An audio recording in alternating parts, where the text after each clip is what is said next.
हरे कृष्णा, राधे राधे। नमस्कार प्रिय भक्तगणों, स्वागत है आप सभी का आपके अपने चैनल ज्ञान अर्थ में। आप सभी का दिन शुभ और मंगलमय हो। श्रोताओं, पिछले अध्याय में आपने रसपान किया वैशाख महात्म्य का 11वां अध्याय।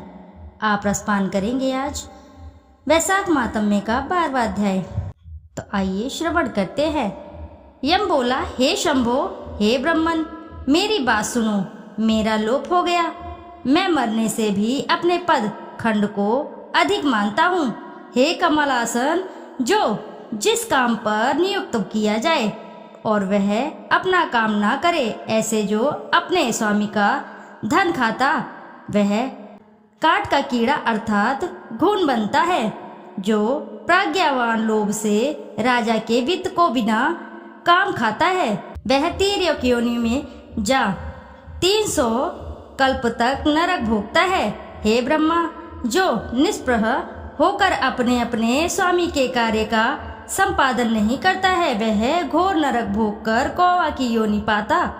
जो अपने कार्य में तत्पर रहकर स्वामी के कार्य को नष्ट कर देता है वह 300 कल्प तक चूहे की योनि पाता है। जो कार्य पर नियुक्त हो, कार्य की सामर्थ्य होने पर भी घर ही रह जाता है, वह बिल्ली की योनि पाता है।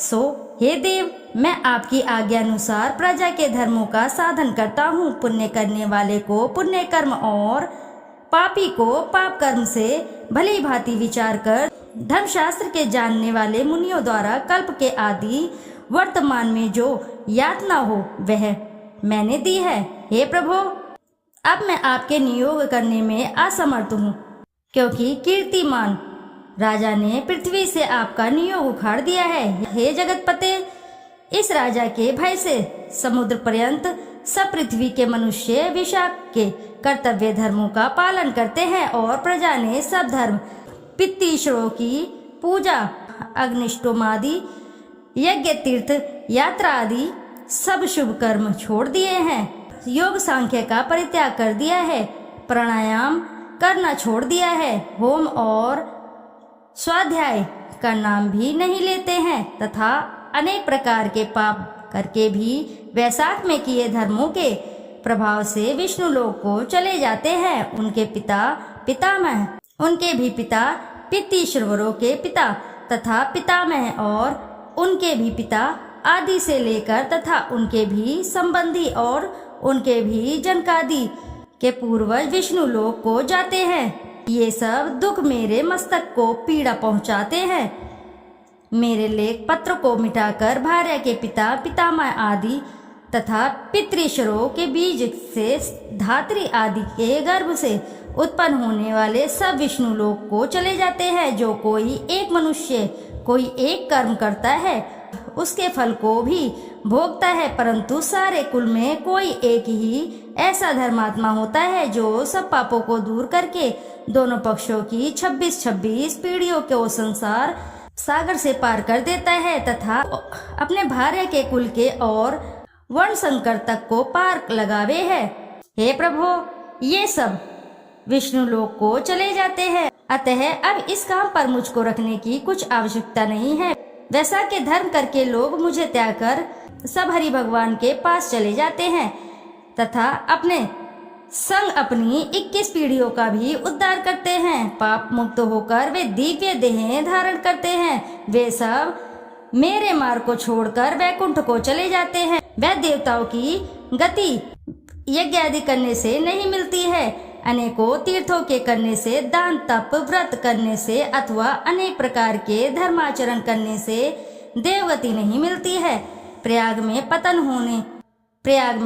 होने, रण में मरने, भृगु के पतन से या काशी में मरने से भी जो गति नहीं मिलती है वह वैशाख के धर्मों में निष्ठावान को सहज ही मिल जाती है। जो कोई प्रातःकाल स्नान करके भगवान का पूजन कर कथा श्रवण करे और वैशाख महात्म्य सुने और यथोचित वैष्णवीय धर्मों का संपादन करे तो वे विष्णु लोक का अधिपति हो जाता है। हे ब्राह्मण, मेरी समझ में विष्णु लोक परिमाण रहित है, जो करोड़ों मनुष्य से भी नहीं बढ़ता है। मधुसूदन, भगवान के निवास करने से विकर्मी विकर्म रहते हैं और जो पवित्र हैं वे पवित्र रहते हैं। राजा की आज्ञा से वैशाख के कर्मों को कर सभी मनुष्य वैकुंठ को चले जाते हैं। अतः यह राजा मेरा बड़ा शत्रु है और तुम्हारा तो बहुत ही है। हे जगतपते, इस राजा का निग्रह करना उचित है जिसने संपूर्ण धर्म त्याग दिए हैं और कुसंस्कारी मनुष्य भी केवल वैशाख में स्नान करने से वैकुंठ को चले जाते हैं। यदि हम उसकी उपेक्षा कर देंगे, वो केवल विष्णु भगवान के चरणों को आश्रय लेकर वह राजा इस संपूर्ण लोक को वैकुंठ में ले जाएगा, इसमें संदेह नहीं। अतः यह आपका दिया हुआ दंड और यह पट अब आपके चरणों में रखा है। उसी राजा ने लोकपाल तत्व का मार्जन किया है। केवल माता को क्लेश देने वाली संतान से क्या फल है। जैसे ज्येष्ठ मास में सूर्य प्राणियों को व्याकुल कर देता है, उसी तरह जो शत्रुओं को नहीं गिराता वह अपनी माता के गर्भ से वृथा ही पैदा हुआ। उसे कुपुत्र जानना चाहिए। जो बादल में बिजली चमकती है वैसे ही उसकी कीर्ति नहीं बढ़ती। जो कोई विद्या या बल से अपने पिता का पाप से उद्धार नहीं करता, जो पुत्र धर्म अर्थ और काम से विमुख होता है, वह इस पृथ्वी पर केवल माता के उदर रोग तुल्य है।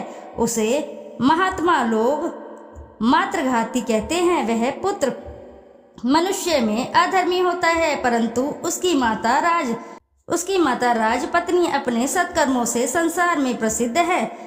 ब्रह्मा ने संसार में ऐसी वीर माता को कोई सृजी है। इस कीर्तिमान राजा ने मेरी लिपि दूर कर दी।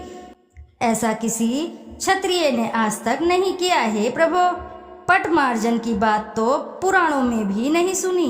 हे जगतपते, उस राजा के सिवाय भगवान में तत्पर ऐसा राजा कोई नहीं हुआ जिसने पटमार्जन की इस घोषणा को कर दी हो, यह यमलोक में आने का मार्ग रोक दिया हो। इति शुभम। प्रेम से बोलिए प्रिय भक्तगणों, श्री लक्ष्मी नारायण भगवान की जय।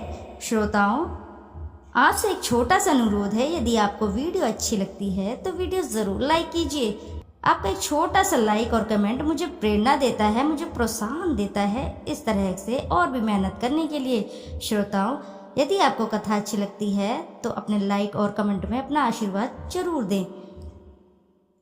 फिर मिलते हैं हम आपसे अगले अध्याय में। जब तक के लिए नमस्कार श्रोताओं।